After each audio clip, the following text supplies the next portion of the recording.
Nakalasap ng unang talo ang Gilas Pilipinas sa FIBA World Cup Asian Qualifiers kontra New Zealand. At live mula sa MOA Arena sa Pasay City, nasa frontline na balitang yan si Ian Suyu. Ian, kumusta naging laro ng Gilas? Bok, medyo bad news nga dahil kinapos ang ating pambatong Gilas Pilipinas kontra sa New Zealand sa score na 69-66 para sa kanilang unang laro sa second window ng FIBA World Cup Asian Qualifiers. Dito yan sa MOA Arena sa Pasay. Bagamat natalo tayo, dahil dikit yung resulta, makikita rin natin by the numbers na naging maganda yung production offensively and defensively ng ating mga kababayan. Maaga nga uminit yung opensa ng Gilas Pilipinas sa pangunayan ni CJ Perez na umiscore kagad ng 10 points sa first quarter.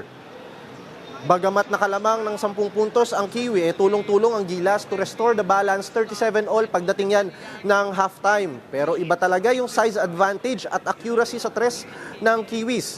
Si Kiwi guard nga na si Alex Macnot, talagang dumire-diretso ang mga tikada niya sa tres para makaabante pa rin ang kanilang koponan. Isa pang kapansin-pansin sa laro kanina ay yung depensa ng Tall Blacks kay Justin Brownlee. Hindi nakaporma sa mga double team si Brownlee na nalimitahan lang sa 4 na puntos sa buong laro. Isa nga ito sa lowest scoring effort ni Brownlee mula nang maging miyembro ng national team. Sa kabila niya, nagtulong-tulong pa rin yung locals pagdating ng second half para makakuha or makadikit na 61-66 within the last minute. Tumikada si Dwight Ramos ng crucial 3-pointer at clean-up basket para makadikit ng 2 points pero tila hindi pa rin pumabor sa atin ang tadhana dahil kinapos pa rin tayo pagdating sa dulo. Top scorer sa larong yan, si Ramos na kumamada ng 16 puntos habang 15 puntos naman ang iniambag ni Perez. Balanced output naman ang Kiwis with big man Max Darling leading the way with 11 markers.